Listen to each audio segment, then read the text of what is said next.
ठीक है। हम लोग जो चैप्टर शुरू कर रहे हैं, जो खंड शुरू कर रहे हैं, उस खंड का नाम हमारा स्थिर विद्युतिकी है। और उस स्थिर विद्युतिकी में हमने जो अध्याय शुरू किया था, उस अध्याय का नाम विद्युत आवेश एवं क्षेत्र, ठीक है ना। मैंने आपको कल पढ़ाया था और बताया था कि जो हमारा ब्रह्मांड है, जो हमारा यूनिवर्स है, वो ब्रह्मांड दो चीजों से मिलकर बना है। पहला जो चीज है वो हमारा क्या है, द्रव्य, जिसको हम इंग्लिश में क्या नाम से पुकारते हैं, मैटर से। और दूसरा जो है वो हमारा क्या है, विकिरण, और जिसको हम इंग्लिश में क्या कहते हैं, रेडिएशन, है ना। ठीक है ना। पूरा का पूरा हमारा यूनिवर्स जो होता है वो इन्हीं दो चीजों से मिलकर बना होता है, द्रव्य और विकिरण, ठीक है ना। ये दो चीजों से मिलकर बना होता है। द्रव्य मतलब पदार्थ, द्रव्य का मतलब जो है वो पदार्थ से है, ठीक है ना। द्रव्य के पास अलग अलग तरह के गुण होते हैं। क्लास 11th में हमने द्रव्य के कुछ गुणों का बारे में पढ़ा था। उस गुण में द्रव्य के एक गुण के बारे में बात करें तो द्रव्य का एक गुण जो है वो हमारा क्या है, द्रव्यमान। द्रव्यमान, जिसको इंग्लिश में हम किस नाम से पुकारते हैं, मास के नाम से पुकारते हैं। द्रव्यमान क्या होता है, तो मैंने आपको समझाया था कि द्रव्यमान किसी वस्तु का वह गुण है जो यह दर्शाता है कि वस्तु अगर कहीं पर होगी तो कुछ न कुछ स्पेस या स्थान जरूर घेरेगी। तो अगर कोई वस्तु कुछ स्पेस अथवा स्थान घेरती है तो इसका मतलब उस वस्तु के पास कौन सा गुण है, द्रव्यमान गुण, है ना। यह द्रव्यमान गुण उस वस्तु का प्रत्यक्ष गुण होता है। कौन सा गुण होता है, प्रत्यक्ष गुण। प्रत्यक्ष गुण का मतलब यह है कि वो हमको प्रॉपर्टी दिखाई देती है ना। वो प्रॉपर्टी हमको क्या होती है, दिखाई देती है। और उस वाले गुण को हम लोग कौन सा गुण कह रहे हैं, द्रव्यमान।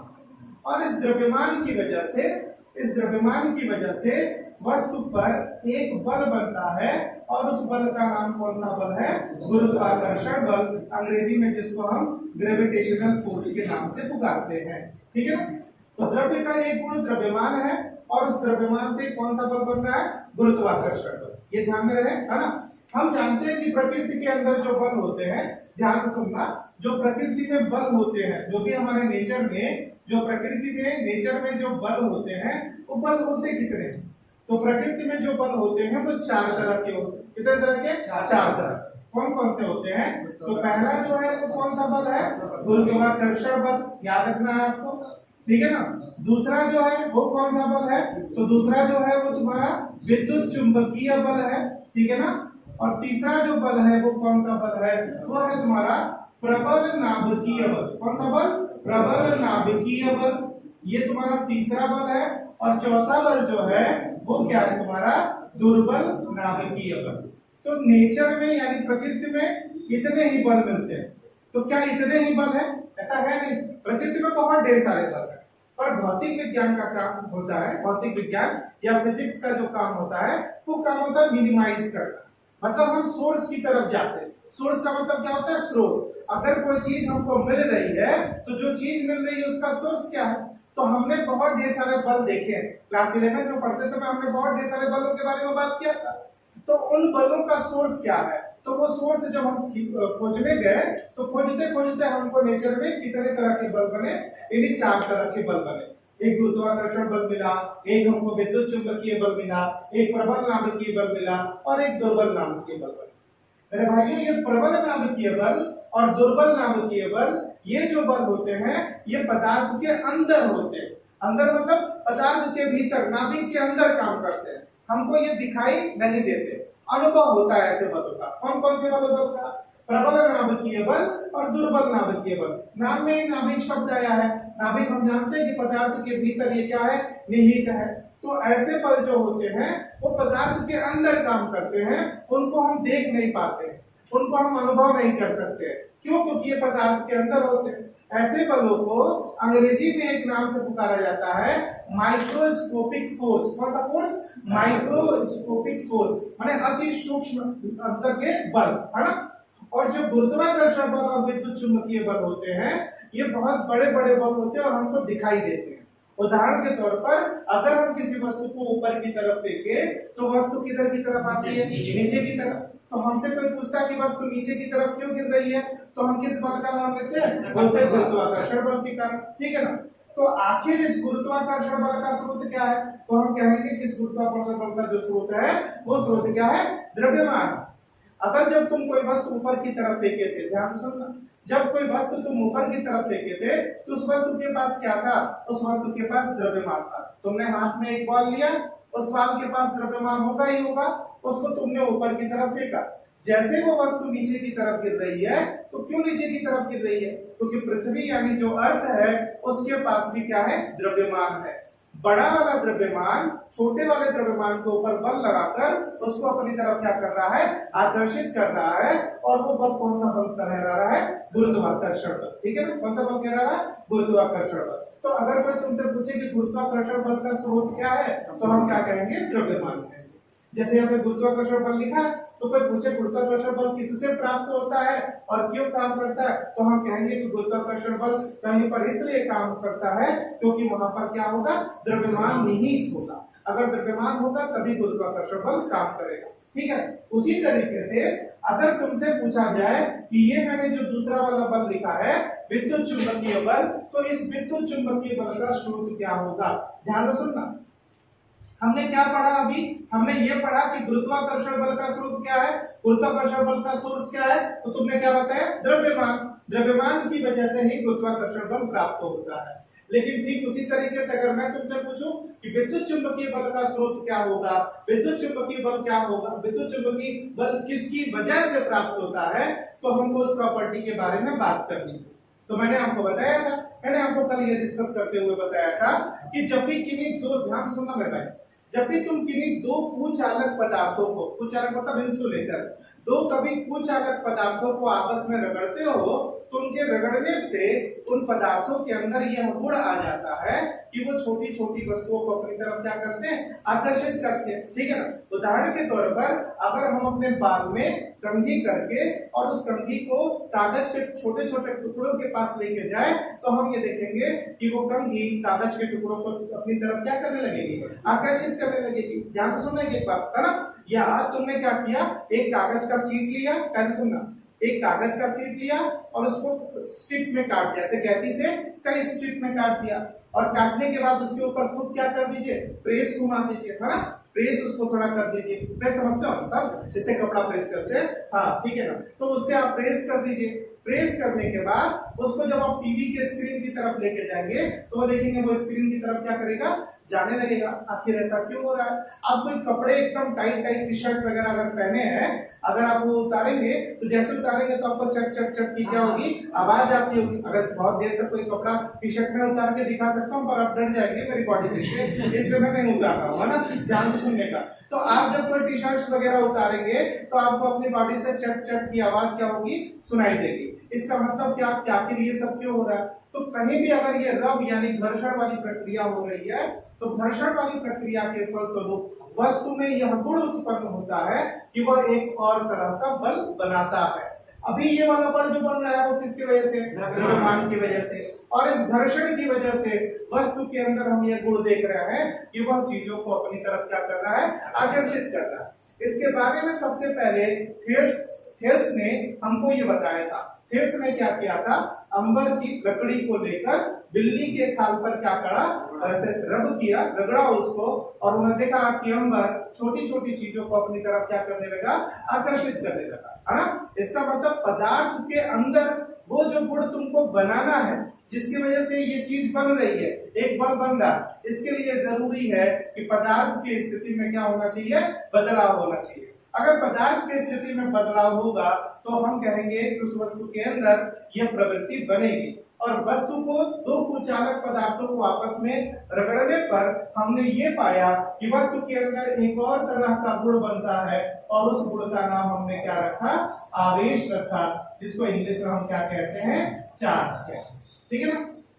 ध्यान से देखना, द्रव्य के अंदर जो प्रत्यक्ष गुण है वह गुण कौन सा गुण है? वह गुण तुम्हारा क्या है? द्रव्यमान है। पर वस्तु के अंदर जो आवेश वाला गुण है, यह गुण कैसा है? अप्रत्यक्ष है, इंट्रिंसिक प्रॉपर्टी है। यह हमको सामने से दिखाई नहीं देती।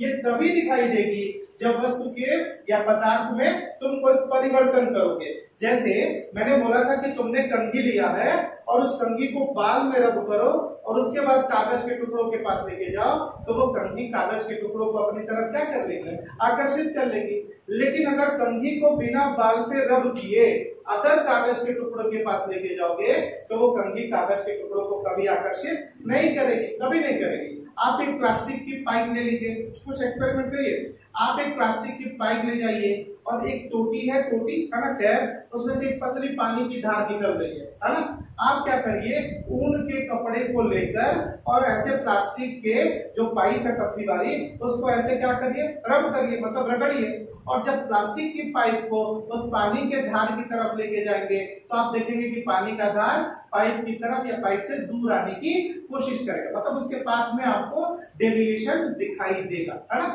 तो ये तब आ रहा है जब पदार्थ की स्थिति में तुम क्या कर रहे हो, परिवर्तन हो रहा है। और पदार्थ की स्थिति में परिवर्तन करने पर पदार्थ के अंदर एक गुण बन रहा है, और वो गुण कौन सा गुण कहलाता है, वो गुण क्या कहलाता है, हमारा आवेश कहलाता है। ये बात तुमको समझ में है, ठीक है ना। तो इस तरीके से हम देख रहे हैं कि हमारा जो द्रव्य है उस द्रव्य के पास दो तरह का गुण होता है। एक गुण कौन सा होता है, द्रव्यमान का, और एक गुण जो होता है आवेश का, ठीक है ना। द्रव्यमान की वजह से कौन सा बल बन रहा है, गुरुत्वाकर्षण बल। आगे चल के पढ़ेंगे कि आवेश की वजह से कौन सा बल बनेगा, विद्युत चुंबकीय बल। यानी अगर कोई तुमसे पूछे कि विद्युत चुंबकीय बल का स्रोत क्या है, तो तुम क्या बोलोगे, आवेश है। ये बात तुमको समझ में आया कि नहीं आया, ठीक है ना। मैंने शुरू में ही तुमको बताया, ये नाभिकीय बल जो है ये पदार्थ के भीतर प्राप्त होते हैं। ये जो होते हैं ये हमको प्रत्यक्ष अनुभव होने वाले हैं। तो गुरुत्वाकर्षण बल का स्रोत क्या हो गया, द्रव्यमान हो गया, और विद्युत चुंबकीय बल का जो स्रोत हो गया वो क्या हो गया, आवेश हो गया।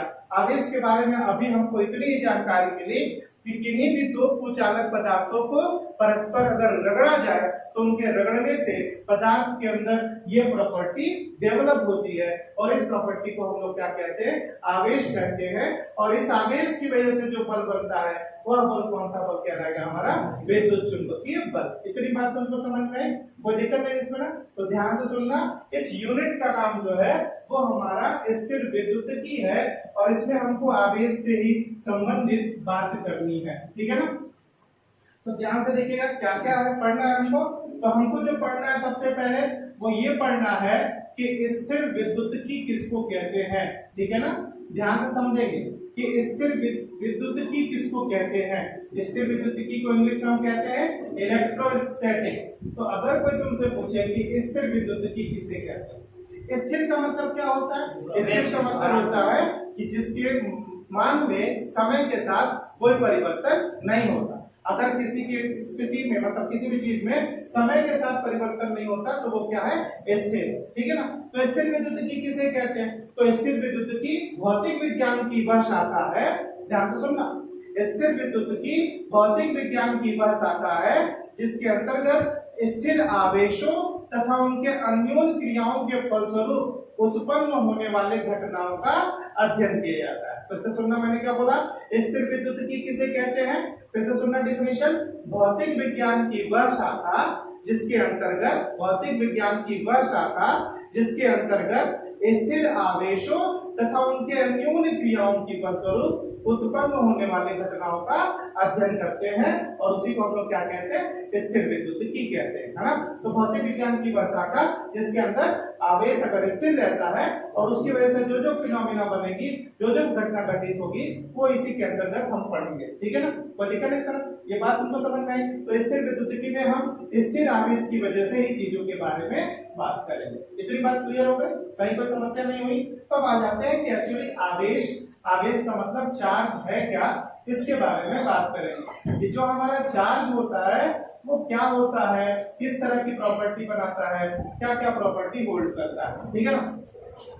ध्यान से देखना, हमको जो आवेश के बारे में पढ़ना है वो कितने तरीके से पढ़ना है, पहले तो ये समझ लो। हमको जो आवेश के बारे में पढ़ना है वो 3 तरीके से पढ़ना है। मतलब पूरे स्थिर विद्युतिकी के अंदर आवेश को 3 तरीके से हम पढ़ेंगे। 3 तरीके से पढ़ने का मतलब क्या क्या है वो समझना। आवेश को 3 तरीके से पढ़ने का मतलब क्या क्या है। तो सबसे पहले हमारा आवेश क्या रहेगा, स्थिर रहेगा, तब हम पढ़ेंगे आवेश के बारे में। दूसरा, आवेश हमारा क्या होगा, नियत वेग से गतिमान होगा, ठीक है ना। नियत वेग से क्या होगा, गतिमान होगा, तब हम पढ़ेंगे आवेश के बारे में। ध्यान से देखना, बात देखो, नियत वेग से गतिमान होगा तब पढ़ेंगे। और तीसरा आवेश हमारा क्या होगा, त्वरित होगा, तब उसके बारे में बात करेंगे। ठीक है ना, यानी पहले हम आवेश को स्थिर रखेंगे और आवेश को स्थिर रखकर उसकी प्रॉपर्टी को देखेंगे कि स्थिर आवेश कौन कौन सी प्रॉपर्टी, कौन कौन से गुण क्या करता है, बनाता है ना। स्थिर आवेश का मतलब क्या है, आवेश में समय के साथ किसी भी तरह का कोई परिवर्तन नहीं होगा। ठीक है ना, तो हम पढ़ेंगे और देखेंगे कि स्थिर आवेश की वजह से एक प्रॉपर्टी बनती है और उस प्रॉपर्टी का नाम क्या है, विद्युत क्षेत्र। ठीक है ना, ध्यान से सुनना, तो ये पढ़ेंगे हम लोग कि स्थिर आवेश की वजह से क्या बनता है, विद्युत क्षेत्र बनेगा, और इसके बारे में हम पूरा डिटेल करेंगे। अगर कोई तुमसे पूछे कि नियत वेग से गतिमान आवेश की वजह से क्या क्या बनेगा, तो नियत आवेश की वजह से विद्युत क्षेत्र भी, और साथ में एक और क्षेत्र मिलेगा हमको, और उसको हम कौन सा क्षेत्र कहेंगे, चुंबकीय क्षेत्र कहेंगे। ठीक है ना, यानी आवेश अगर हमारा नियत वेग से गतिमान होगा तो विद्युत क्षेत्र मिलेगा और तुमको चुंबकीय क्षेत्र मिलेगा। शुरू में जो हम पढ़ना शुरू किए थे तो हम ये मानते थे कि विद्युत क्षेत्र और चुंबकीय क्षेत्र दोनों अलग अलग चीजें हैं, है ना। हमें समझते थे कि विद्युत बनने के पीछे अलग अलग कारक है और चुंबकीय क्षेत्र बनने के पीछे अलग अलग कारक है। पर कुछ समय बाद हमने ये देखा कि एक वैज्ञानिक थे जिनका नाम था ओरेस्टेड। क्या नाम था उनका, ओरेस्टेड, है ना। ओरेस्टेड ने अपने प्रयोगों के द्वारा यह निष्कर्ष निकाला कि भाई जो चार्ज है अगर वो मोशन में है तो उसकी वजह से क्या बनेगा, चुंबकीय क्षेत्र बनेगा। वही चार्ज जो क्या बना रहा है, विद्युत क्षेत्र बना रहा है, अगर वही चार्ज मोशन करने लगेगा तो क्या बनाएगा, चुंबकीय क्षेत्र भी बनाएगा। ठीक है ना, तो पहले विद्युत क्षेत्र और चुंबकीय क्षेत्र अलग अलग सोर्स माने जाते थे, लेकिन अभी देखो एक ही सोर्स से दोनों चीजें हम क्या कर रहे हैं, पढ़ रहे हैं। कंडीशन ये है कि हमारा आवेश क्या होना चाहिए, गतिमान होना चाहिए। ठीक है ना, आपने क्लास 10 में एक चैप्टर भी पढ़ा होगा, आपने एक चैप्टर पढ़ा होगा, क्या पढ़ा होगा, है ना, जो क्या पढ़ा होगा, विद्युत धारा के कारण चुंबकीय प्रभाव। मतलब विद्युत धारा क्या है, आवेशों की गति के कारण ही तो विद्युत धारा प्राप्त होती है। और त्वरित होने का मतलब क्या है, त्वरित होने का मतलब यह है कि आवेश का जो वेग होगा वो लगातार क्या होगा, बदलता रहेगा। त्वरित का मतलब होता है एक्सीलरेट होना, है ना, तो त्वरित का मतलब एक्सीलरेट होना। तो ये विद्युत क्षेत्र तो बनाएगा ही, ध्यान से सुनना, ये विद्युत क्षेत्र तो बनाएगा ही बनाएगा, ये चुंबकीय क्षेत्र भी बनाएगा ही बनाएगा, और साथ में बात करना, साथ में एवं एक ऊर्जा बनाएगा, और इस ऊर्जा को हम कौन से तरंग कहते हैं, विद्युत चुंबकीय तरंगे। क्या कहते हैं, विद्युत चुंबकीय तरंगे। ठीक है, तो बहुत इंपॉर्टेंट है विद्युत चुंबकीय तरंगे। आप जानते करते हो विद्युत चुंबकीय तरंगों की वजह से आप इतने हाईटेक अगर हो गए हैं तो किसकी वजह से, विद्युत चुंबकीय तरंगे की वजह से। तो जो रात में छत पे लटक लटक के बच्चे आप लोग टेलीफोन पे, वो किसकी वजह से, विद्युत चुंबकीय तरंगों की वजह से। अगर ये तरंगे नहीं होती तो मोबाइल वगैरह ये सब काम नहीं करते हमारे, तो ये सब किसकी वजह से, आवेश की। तो ये तुम्हारे काम की चीज है, और इसको कौन बना रहा है, आवेश बना रहा है। तो सोचो आवेश कितने काम की चीज है ना, विद्युत चुंबकीय तरंगे तुम्हारे काम की चीज है। अगर ये डिस्टर्ब हो जाता तो तुम डिस्टर्ब हो जाते हो। तो विद्युत चुंबकीय तरंगे किसकी वजह से बन रहा है, आवेश की वजह से। तो सोचो आवेश कितना ज्यादा इंपॉर्टेंट है तुम्हारे लिए, है ना। तो तुम चाहते हो कि तुम्हारा विद्युत चुंबकीय तरंगे कभी डिस्टर्ब ना हो, तो तुमको आवेश को क्या करना पड़ेगा, कायदे से समझना पड़ेगा और कायदे से पढ़ना पड़ेगा।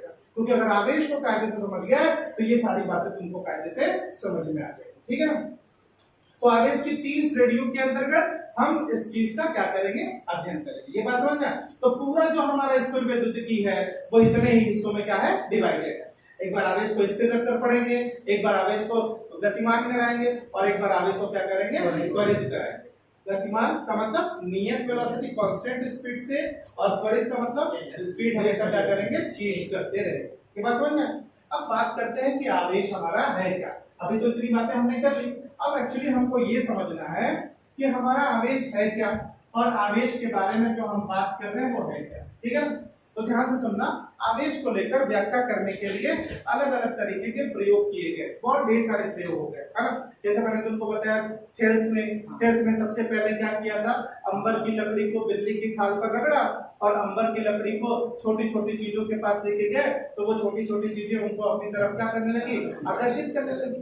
पर उनको अभी ये आइडिया नहीं था कि एक्चुअली ये क्या है ना। और ये प्रक्रिया आगे चलती गई, और आगे रास्ते में मिले कौन,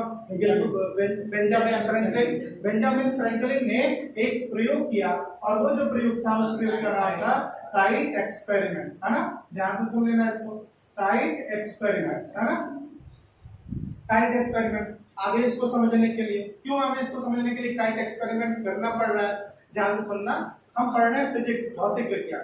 भौतिक विज्ञान में क्या होता है कि प्रकृति में होने वाली घटनाओं का अध्ययन करना। तो हम ये देखना चाहते हैं कि नेचर में भी कहीं चार्ज है कि नहीं है, ना? तो बेंजामिन फ्रैंकलिन इस चीज पे ध्यान आकर्षण करते हैं कि बादलों के रगड़ की वजह से वहां पे एक चमक उत्पन्न होती है, और वो चमक है क्या, उस चमक के बारे में वो जानना चाहते थे, है ना?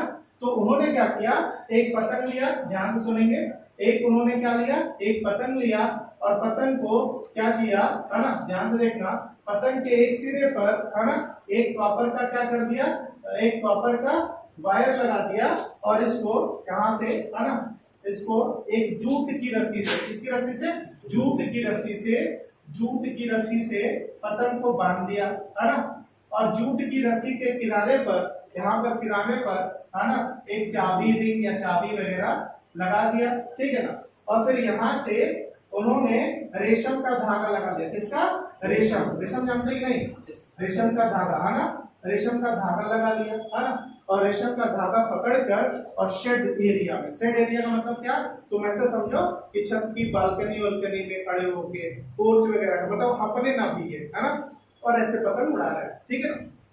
ध्यान से देखना, पतंग ऐसे उड़ाते उड़ाते गए, और यहाँ पर बादलों का घर्षण जो हुआ, उस घर्षण की वजह से एक ऊर्जा यहाँ पर पहुंची, इस वायर में पहुंची, ठीक है ना। अब ध्यान से देखना, ये जूट की रस्सी पानी के झमझमाहट की वजह से, ना, पानी बूंदाबांदी हुई होगी तो उसकी वजह से ये गीली हो गई, उसकी वजह से ये जो है ऊर्जा इस जूट की रस्सी से ऐसे होते हुए कहां पहुंच गई, चाबी के रिंग पर, तो चाबी तक ये पहुंच गई, आगे नहीं जाती है। क्यों आगे नहीं जाती है, क्योंकि बेंजामिन फ्रैंकलिन बहुत समझदार आदमी थे, वो आगे क्या पकड़ के रखे हैं, जो रेशम का धागा पकड़ के रखे हैं, तो उसकी वजह से वो प्रवाह उनके हाथ तक जाता नहीं है ना। फिर थोड़ी देर बाद वो क्या करते हैं, बेंजामिन फ्रैंकलिन इसके पास, चाबी के पास जाते हैं, और जैसे चाबी के पास जाते हैं आप वो देखते हैं ऐसे, जैसे टच करते हैं तो एक स्पार्क उनको क्या होता है, लगता है, एक स्पार्क उनके बॉडी में आता है, एक चमक उत्पन्न होती है, जैसे तार शॉर्ट नहीं करता, बिल्कुल वैसे ही चमक होती है जो आकाश में चमक उत्पन्न होती है। तो समझ जाते हैं कि बस करो, ये भी एक तरह की क्या है, एक आवेश टाइप वाली ही कुछ ऊर्जा है जो इस चाबी के माध्यम से हमारे पास क्या हो रही है, आ रही है ना। कुछ लोग बताते समय ये कह देते हैं कि बिजली गिर गई थी पतंग पर, है ना, पर एक चीज याद रखो, अगर पतंग पर बिजली गिर गई होती तो पतंग का चिथड़ा उड़ गया होता, है ना, तो पक्का पतंग पर बिजली नहीं गिरी होगी, है ना। एक और आदमी था, रशिया का था, बेंजामिन फ्रैंकलिन की तरह, वो भी एक्सपेरिमेंट कर रहा था, तो लेकिन उसके ऊपर बिजली गिर गई, है ना, बेचारा होगा कई, है ना, समझ रहे हो क्या होगा, है ना, तो वो बोलने की जरूरत नहीं मेरे को, है ना, समझ रहे, तो रसिया वाले, तो ये मत समझना कि बिजली गिर गई उसके ऊपर, बिजली का मतलब वो लाइटिंग है ना, वो उसके ऊपर नहीं, मतलब गिरी, पतंग के ऊपर नहीं गिरी, वो बादलों तक ले गए, और एक ऊर्जा का प्रवाह होते हुए वो इस चाबी तक आया, और जब चाबी को टच करते हैं तो एक स्पार्क उनके पास क्या होता है, आता है। आप भी चाहे तो कर सकते हैं, आप एक प्लास्टिक की कुर्सी पे बैठ जाइए, ऐसा आपका जमीन बस पैर से, मतलब जमीन से पैर आपका टच नहीं होना चाहिए, पैर को थोड़ा फोल्ड कर लीजिए, हाथ ऐसे बाहर कर लीजिए, एकदम तपस्या भी मोड में ऐसे क्या कर दिए, बैठ जाइए, और पीठ पर किसी लड़के से बोल दीजिए तौलिया पीटे, तौलिया लड़का पीटेगा, एक तीसरे लड़के को ले लीजिए, थोड़ी देर बाद तौलिया पीटने के बाद एक लड़का आपके ऐसे उंगली को टच करेगा, जैसे टच करेगा देखिएगा पक्का एक स्पार्क क्या होगा, बनेगा। क्यों बनेगा, क्योंकि आपकी बॉडी पर, तो यहाँ पे किया जा सकता है एक्सपेरिमेंट, पर तो थोड़ा समय लगेगा, आप प्रैक्टिस करिएगा घर पे जो है, जहाँ मौका लगे आपको, है ना। तो आप देखेंगे कि वो तीसरा वाला लड़का जैसे ही आपको टच करेगा एक स्पार्क आएगी, है ना। कैसे आ रही है स्पार्क, क्योंकि वो तौलिए से वो लगातार कुर्सी को क्या कर रहा है, पीट रहा है, और उसके घर्षण की वजह से वो क्या हो रहा है, चार्ज हुआ, वो चार्ज तुम सुचालक हो तो तुम्हारे बॉडी में पहुंचा, और जब तुमको वो छुएगा तो वो चार्ज किसी और बॉडी के अंदर क्या करेगा, पहुंचेगा, है ना। तो आप इसको एक अंधेरे कमरे में प्रोसीड कराइएगा, लेकिन ये ध्यान रहे पहले लाइट जला के प्रोसीड कीजिएगा, पता चले तौलिया कुर्सी मानेंगे वो मुंह मार तो ये काम नहीं करते, है ना। तो ध्यान से सुनना, तो पहले ये प्रोसीड करना, और जब उंगली टच करने जाना तो लाइट क्या कर देना, बंद कर देना। लाइट बंद कर देते तो फायदा ये होगा कि जो स्पार्क होगा वो तुमको क्या होगा, दिखेगा, आपको लगेगा हाई ब्रेक लाइट बाइक में, है ना, ऐसा आपको लगेगा, है ना, आप समझ रहे हैं। तो ये आपको ध्यान में रखना है। तो ये क्या है, काइट एक्सपेरिमेंट है, और इस काइट एक्सपेरिमेंट के थ्रू हम ये भी समझ गए कि बस करो बादलों के अंदर भी जो ये ऊर्जा का प्रवाह है वो वास्तव में कोई इस तरीके की क्या है, एक चार्ज टाइप की कोई चीज है ना, क्योंकि वहां भी बादलों का परस्पर क्या हो रहा है, रगड़ हो रहा है। बिल्कुल उसी तरीके से जैसे हमने कंघी को बाल में क्या किया था, रब किया था। कंघी को बाल में रब करने के बाद कंघी कागज के टुकड़ों को अपनी तरफ क्या कर रहा था, उठा ले रहा था। ठीक है, तो काइट एक्सपेरिमेंट, तो पहला नाम मैंने किसका बताया, हेल्स का, दूसरा नाम मैंने किसका बताया, बेंजामिन फ्रैंकलिन का, तीसरा मैं एक नाम बताता हूँ गिलबर्ट का नाम बताता हूँ। किसका नाम, गिलबर्ट। तो गिलबर्ट जो थे, है ना, ध्यान सुनिएगा, गिलबर्ट इंग्लैंड की महारानी के डॉक्टर हुआ करते थे। उन्होंने बोला, उन्होंने सबसे पहली बार बोला, अब खुश मत हो जब इंग्लैंड की महारानी के डॉक्टर है ना, ठीक है, ध्यान से देखना कह रहे थे। तो आपको ये समझना है कि डॉक्टर गिलबर्ट ने क्या बताया, डॉक्टर गिलबर्ट ने ये बताया था कि जब भी किन्हीं दो कुचालक पदार्थों को आपस में आप क्या करते हैं, ऐसे रब करते हैं, आपस में इस तरीके से रगड़ते हैं, तो वो पदार्थ चार्ज हो जाते हैं। क्या हो जाते हैं, पदार्थ चार्ज हो जाते हैं, मतलब आवेशित हो जाते हैं। तो पहली बार हमको ये शब्द मिला और वो शब्द क्या था हमारा, आवेश होना या आवेशित कहना। ठीक है ना, बात समझ में। और जिन पदार्थों के अंदर ये प्रवृत्ति उत्पन्न हो रही है, आपस में रगड़ने से जिन पदार्थों के अंदर ये प्रॉपर्टी उत्पन्न हो रही है, उन पदार्थों को हम कौन सा पदार्थ कहेंगे, वैद्युतमय पदार्थ कहेंगे। क्या कहेंगे, वैद्युतमय पदार्थ कहेंगे। ठीक है ना, जैसे एग्जांपल सुनिएगा, क्या जैसे आपको मैंने कुर्सी पे बैठा लिया है ना, और कुर्सी पे आपके पैर को फोल्ड करके कि जमीन पे ना रहे, और आपको मैंने पीटना शुरू कर दिया है ना, टॉवेल से खूब पीटना शुरू किया, खूब पीटना शुरू किया। तो जब ज्यादा देर तक पीट लिया तो तीसरे किसी विद्यार्थी को मैं बोलता हूँ कि इसकी उंगली टच करो, जैसे वो उंगली टच करता है उसको स्पार्क बनता है। तो ये जो घटना घटित हुई या ये जो घटना की वजह से जो गुण उत्पन्न हुआ उसको क्या कहेंगे, आवेश कहेंगे। और जिसके अंदर ये प्रॉपर्टी बनाओगे उसको कहेंगे विद्युतमय पदार्थ। कौन सा पदार्थ, विद्युतमय पदार्थ। समझ रहे हो ना तुम, जैसे तुम अपने किसी दोस्त को, है ना, मान लो आपका देश है फलाना, है ना, और उसके ऊपर तुमने तौलिया पीट पीट के उसके अंदर ये प्रॉपर्टी बना रहे, तो वो जो फलाने के अंदर प्रॉपर्टी बन रही है उसको हम लोग कौन सा पदार्थ कहेंगे, विद्युतमय पदार्थ। और जो घटना उत्पन्न हो रही है, दिखाई दे रही है, उसको हम लोग क्या कहेंगे, आवेश। ठीक है, तो शुरुआती तौर पर हम ये देख रहे हैं कि अगर किन्हीं दो कुचालक पदार्थों को आपस में हम रगड़े तो उनके रगड़ने की वजह से हम पदार्थ को क्या कर लेते हैं, आवेशित कर लेते हैं। और इसी आवेशित होने की वजह से पदार्थ के अंदर एक बल बन रहा है, और वो बल कौन सा बल है, विद्युत चुंबकीय बल। द्रव्यमान की वजह से कौन सा बल बन रहा था बताइए, गुरुत्वाकर्षण बल। और आवेश की वजह से कौन सा बल बन रहा है, विद्युत चुंबकीय बल। मास की वजह से ग्रेविटेशनल फोर्स, और चार्ज की वजह से क्या बनेगा, इलेक्ट्रोमैग्नेटिक फोर्स। कौन सा, इलेक्ट्रोमैग्नेटिक फोर्स। मेरे भाई ये बिल्कुल मत समझिएगा कि चार्ज की वजह से केवल इलेक्ट्रिक फोर्स ही बनेगा, नहीं, चार्ज की वजह से इलेक्ट्रिक फोर्स तो बनेगा ही बनेगा, और अगर चार्ज मूव करेगा तो वो कौन सा फोर्स बना लेगा, मैग्नेटिक फोर्स भी बना देगा। ठीक है ना, तो सोर्स जो हो गया चार्ज, वो इलेक्ट्रिक और मैग्नेटिक फोर्स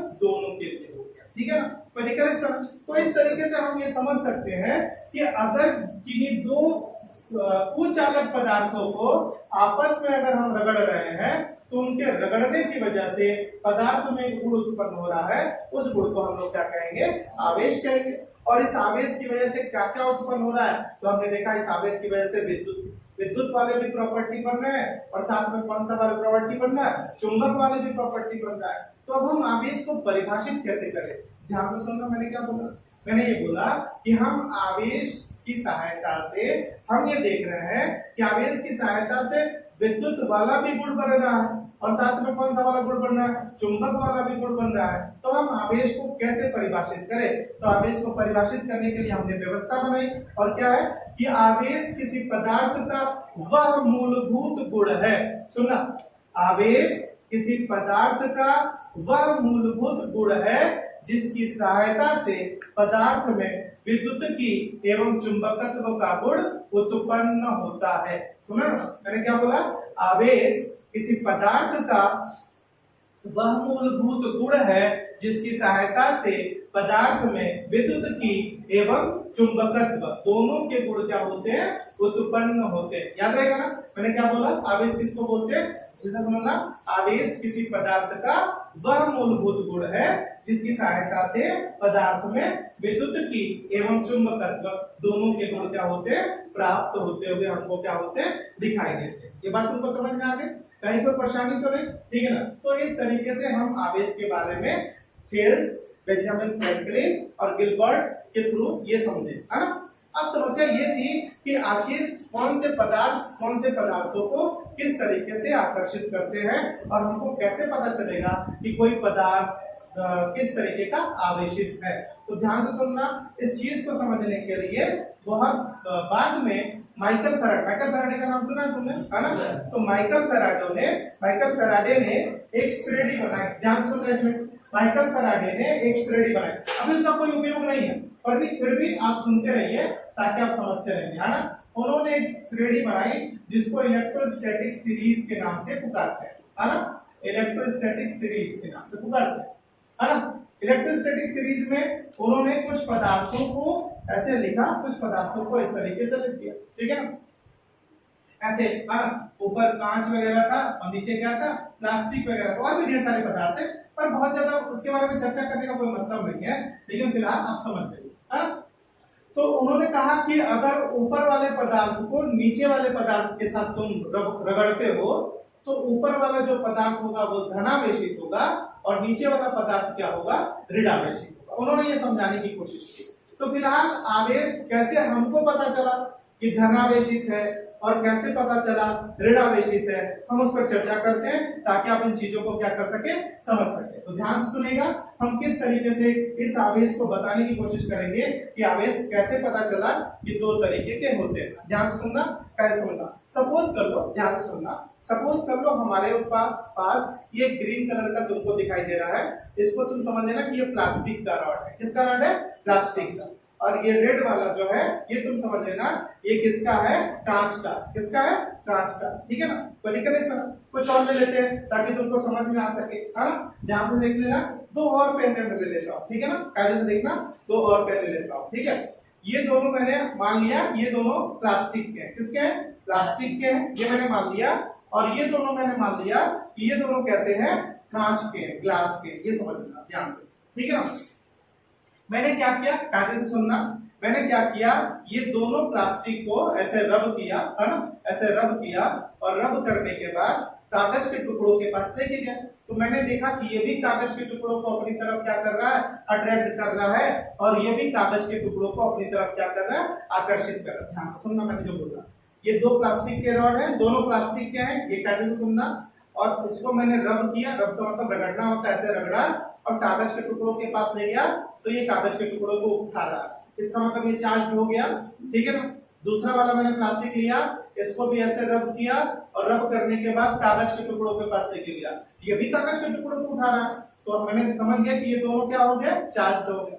अब दोनों को एक साथ ऐसे रब करके और किसी धागे से बांध दिया, और धागे के पास जब बांध दिया और दोनों को मैं पास लाने की कोशिश करता हूं तो ये दोनों एक दूसरे से क्या हो जाते हैं, दूर चले जाते हैं। जैसे मैं पास लाना चाहता हूं ये दूर हो जाते हैं। तो दूर होने का मतलब इनके बीच में कौन सा बल लग रहा है, प्रतिकर्षण बल लग रहा है। प्रतिकर्षण बल, रिपल्सन फोर्स बोलते हैं, तो प्रतिकर्षण बल लग रहा है। तो क्यों प्रतिकर्षण बल लग रहा है, तो हमने शुरू में ये सोचा प्रतिकर्षण बल इसलिए लग रहा है क्योंकि ये भी कौन सा पदार्थ है, प्लास्टिक, और ये भी कौन सा था, प्लास्टिक। तो हमको ये लगने लगा ये दोनों प्लास्टिक का है, इसलिए क्या कर रहा है, एक दूसरे को क्या कर रहा है, प्रतिकर्षित कर रहा है, ठीक है ना। ये बात क्लियर हो गई। सेम काम हमने किसके साथ किया, ग्लास के साथ। दोनों ग्लास को ऐसे रगड़ दिया और रगड़ने के बाद ऐसे किसी धागे से क्या कर दिया, टांग दिया, और जब इनको पास लेके जाते हैं तो ये दोनों एक दूसरे से क्या हो जाते हैं, दूर चले जाते हैं। क्यों दूर चले जाते हैं, क्योंकि इनके बीच में कौन सा बल लग रहा होगा, प्रतिकर्षण। क्यों प्रतिकर्षण बल लग रहा है, क्योंकि हमको ये लगा कि ये दोनों किस कैसे पदार्थ हैं, एक ही तरह के पदार्थ हैं, दोनों ग्लास के बने हैं, दोनों कांच के बने हैं, इसकी वजह से ये प्रतिकर्षण हो रहा है। फिर हमने थोड़ी सी एक ट्रिक अपनाई कि एक ग्लास ले लेते हैं और एक क्या ले लेते हैं, प्लास्टिक। दोनों को रब किया, रब करने के बाद ऐसे स्ट्रिंग से किसी धागे से क्या कर दिया, लटका दिया। और जब दोनों किसी के धागे से लटकाते हैं तो ये पाते हैं कि ये दोनों अपनी तरफ जाने लगते हैं, दूसरे की तरफ आने लगते हैं। तो इसका मतलब इनके बीच में कौन सा बल बन रहा है? आकर्षण। मैंने पूछा महिमा से, महिमा क्यों आकर्षण बल लगा? तो महिमा क्या बोलती है कि सर ये ग्लास का है और ये प्लास्टिक का है, अलग अलग तरह के मेटल का बना हुआ है, तो इसलिए ये क्या कर रहा होगा? आकर्षित कर रहा होगा। और पिछले वाला कैसे? पिछले वाला क्यों प्रतिकर्षित होगा? सेम पदार्थ के। तो हमने दिमाग में ये चीज बना दी, ठीक है ना। बेंजामिन फ्रैंकलिन क्या करते हैं, देखिएगा क्या करते हैं। उन्होंने क्या किया, ध्यान से सुनना, एकदम कायदे से बात सुनना। ये क्या था तुम्हारा? ग्लास था। ग्लास को ऐसे रब किया और कागज के टुकड़ों के पास लेके गए, कागज के टुकड़े इसने उठा लिया। ध्यान से सुनना, सपोज कर देते हैं कि ये ग्लास वाला कितने टुकड़े उठा रहा है? 4, है ना। उसका तो उन्होंने प्लास्टिक वाला लिया, इसको रब किया, रब करने के बाद यहाँ कागज के टुकड़े के पास लेके गए, ये भी कागज के कितने टुकड़े उठा लिया? 4। बेंजामिन फ्रैंकलिन समझते हैं कि ये भी 4 टुकड़ा उठा रहा है, ये भी 4 टुकड़ा उठा रहा है, दोनों को अगर हम आपस में बांध दे तो ये 4 और ये 4 मिलकर कम से कम कितने टुकड़े उठाएगा? 8 को, ठीक है ना। उन्होंने एक धागे से इन दोनों को क्या कर दिया? बांध दिया। अब प्लास्टिक और ग्लास दोनों को आपस में क्या किया? ऐसे रगड़ा, और रगड़ने के बाद कागज के टुकड़ों के पास लेके गए। एक घटना घटित हो गई, ये तीनों मिलके एक को कागज के टुकड़े नहीं उठा पाए, खराब हो गया। ये क्या? फिर ऐसे धागा तोड़े, अलग अलग किए, कागज को ऐसे, ग्लास को अलग, प्लास्टिक को अलग, अलग अलग उठा रहे थे। फिर दोनों को आपस में मिलाया, और जब दोनों को आपस में मिलाया तो देखे कि वो नहीं उठा पा रहा। तो उनके दिमाग में ये आया कि दोनों मिलके आपस में एक दूसरे के वैल्यू को क्या कर दे रहे हैं? 0 कर दे रहे हैं, खत्म कर दे रहे हैं। और ये किस में हो सकता है? क्या ये केमिस्ट्री में हो सकता है कि किसी दो चीजों को बनाए और रिजल्ट 0 हो जाए? नहीं ना। केमिस्ट्री वाले तो हाइड्रोजन ऑक्सीजन मिला के कब वो पानी बना देंगे, कब वो सल्फ्यूरिक अम्ल बना देंगे, कब वो HCl बना देंगे, कब वो कान का बना देंगे, कब वो कुछ लेकर ऐसा कंपाउंड बना देते हैं। बड़े बड़े वैज्ञानिक बोल रहे हैं कौन कंपाउंड ऐसा है ना, अलग लेवल का कंपाउंड बना देते हैं। तो केमिस्ट्री में हमने कभी देखा ही नहीं कि दो चीजें आपस में मिले और वैल्यू किसके बराबर हो जाए? 0। बायोलॉजी में भी कभी पॉसिबल नहीं हो सकता कि दो चीजें मिले और रिजल्टेंट वैल्यू कितनी मिल जाए? 0। तो साइंस में तो ऐसा हो ही नहीं रहा, तो कौन सा ऐसा सब्जेक्ट में होता? बाकी हिंदी इंग्लिश अपने को कोई मतलब नहीं है ना। तो और किस सब्जेक्ट में ऐसा हो सकता है? किसमें हो सकता है? मैथ्स में हो सकता है। बहुत जैसे बच्चे नहीं है, मैथ्स में हो सकता है। कब मैथ्स में दो वैल्यू 0 हो सकती है? समान रहेगा तब। समान रहेगा तब, मतलब समान और विपरीत। हाँ, मतलब परिमाण में आपस में बराबर होना चाहिए, मैग्नीट्यूड सेम होना चाहिए। अगर ये +1 है तो ये -1 होगा, तभी ये वैल्यू क्या होगी? 0 होगी। तो मेंडली सॉरी क्या नाम था? Benjamin Franklin. चेक करा था क्यों नाम याद रहेगा। तो इसका मतलब क्या हुआ? इसका मतलब बेंजामिन फ्रैंकलिन ये समझ लिए कि एक्चुअली में क्या है कि रगड़ने पर इनके ऊपर जो वैल्यू आ रही है वो एक पर कैसी आ रही है? पॉजिटिव आ रही है, और एक पर क्या हो रही है? नेगेटिव आ रही है। इसका मतलब ये हुआ, और यहां से हम कंक्लूजन निकाले कि भाई साहब ये जो चार्ज होता है ये कितने तरह का होता है? तो ये चार्ज कितने तरह का होता है? 2 तरह का होता है। एक को हम कहेंगे कि धनावेशित हो रहा है, और एक को हम क्या कहेंगे? ऋणावेशित हो रहा है। ये समझ रहे हो ना? इसका मतलब कोई पूछे चार्ज कितनी तरह के? 2 तरह के। एक कौन सा? धनावेशित, और एक कौन सा? बीच में कौन बोला सर ये एक और होता उदासीन। अब जब उदासीन हो गया तो कैसा चार्ज है ना, तो न्यूट्रल हो गया ना। और न्यूट्रल हो गया तो इसका मतलब उसके पास कोई चार्ज थोड़ी हो है, तो नेट वैल्यू किसके बराबर हो गई? 0 के बराबर। तो चार्ज का मतलब क्या? कि चार्ज जो हो गया वो हमारे कितने तरह के होते हैं? 2 तरह के होते हैं। एक धनावेशित होता है और एक ऋणावेशित होता है। कैसे धनावेशित और कैसे ऋणावेशित हो रहा है ये आपको समझ में आया, लेकिन अभी हमको ये समझना, डिटेल करना कि कैसे कोई पॉजिटिव चार्ज होता होगा रगड़ने पर, और कैसे कोई एक रगड़ने पर कौन सा चार्ज हो रहा है? नेगेटिव। तो क्या वो अभी प्रोसेस में है, अभी उस चीज को हम लोग क्या करेंगे? सीखेंगे, ठीक है ना। तो समझ में आया तुमको आवेश क्या है? तो हमने ये समझा कि आवेश किसी पदार्थ का वह मूलभूत गुण है जिसके कारण किसी पदार्थ में विद्युत की तथा चुंबकत्व का गुण उत्पन्न होता है। पहली बात समझ में आ गई।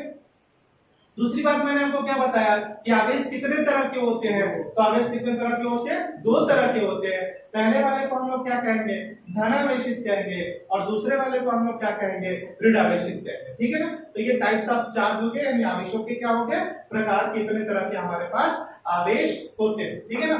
अब हमको ये सीखना है कि कैसे किसी पदार्थ पर पॉजिटिव चार्ज आता होगा और कैसे किसी पदार्थ पर निगेटिव चार्ज आता होगा। किसी पदार्थ पर पॉजिटिव और निगेटिव चार्ज होने के लिए हमको एक सिद्धांत पढ़ना, एक प्रिंसिपल पढ़ना। इलेक्ट्रॉनिक सिद्धांत, इलेक्ट्रॉनिक प्रिंसिपल। तो वो समझेंगे, जब वो समझेंगे तब हमको ये समझ में आएगा कि कैसे किसी पदार्थ पर धनावेशित और ऋणावेशित होता है, ठीक है ना। उसके पहले आप समझ जाइएगा कि आप अपने मोबाइल को चार्ज करते हैं कि नहीं करते। तो चार्ज करना तो समझ में आ गया कि चार्ज का मतलब क्या होता है, आवेशित होना होता है ना। तो चार्ज का मतलब हमारा मोबाइल चार्ज हो गया, आवेश आ गया उसके ऊपर, ठीक है ना। और अगर कोई बोले कि हमारा मोबाइल डिस्चार्ज हो गया, तो डिस्चार्ज का मतलब क्या होता है इसका बताइए। अगर कोई ये आपसे बोलता है कि चार्ज का मतलब तो तुमको समझ में आ गया कि भाई मोबाइल चार्ज हो गया। अगर मैं कहता हूं कि डिस्चार्ज हो गया, तो डिस्चार्ज का मतलब क्या कि उसके पास से चार्ज खत्म हो गया। बोलो भाई, डिस्चार्ज का मतलब उसके पास से चार्ज खत्म हो गया। नहीं, पहली बात तो ये समझ लेना। पहली बात तो ये कि किसी हर पदार्थ के पास आवेश होता है, पहले ये समझना। दुनिया में जितने भी पदार्थ है, मैटर मैंने लिखा था ना, दुनिया में जितने भी पदार्थ है सबके पास क्या होगा, आवेश होगा। और डिस्चार्ज का मतलब क्या होता है कि डिस्चार्ज का मतलब क्या होता है समझना ध्यान से। जो मैंने बोला कि डिस्चार्ज हो गया, तो डिस्चार्ज का मतलब ये नहीं कि चार्ज खत्म हो गया। डिस्चार्ज का मतलब ये होता है कि उसके ऊपर जो नेट चार्ज है उसकी वैल्यू किसके बराबर हो गई, 0 के बराबर। अब नेट चार्ज 0 का मतलब क्या है कि अगर किसी बॉडी पर जितने पॉजिटिव है उतने क्या आ जाए, नेगेटिव आ जाए, तो वो क्या माना जाएगा, डिस्चार्ज माना जाएगा। क्यों डिस्चार्ज माना जाएगा, क्योंकि इसका नेट चार्ज किसके बराबर आ रहा है, 0 के बराबर आ रहा है। कैसे 0 के बराबर आ रहा है, इसमें कितने प्लस है, तो 3 प्लस है और 3 माइनस है। तो ऐसे लिखोगे ना, +3 और ये क्या लिखोगे, -3, और मिलाओगे तो वैल्यू किसके बराबर, 0 के बराबर। तो बताओ इसके पास चार्ज है कि नहीं है, चार्ज तो है, पर नेट चार्ज की वैल्यू किसके बराबर है, 0। और जैसे ही नेट चार्ज की वैल्यू 0 होगी, इसका मतलब वो क्या हो गया, डिस्चार्ज हो गया, है ना। तो मेरे प्यारे भाइयों, उनकी बहनों, ध्यान से सुनना।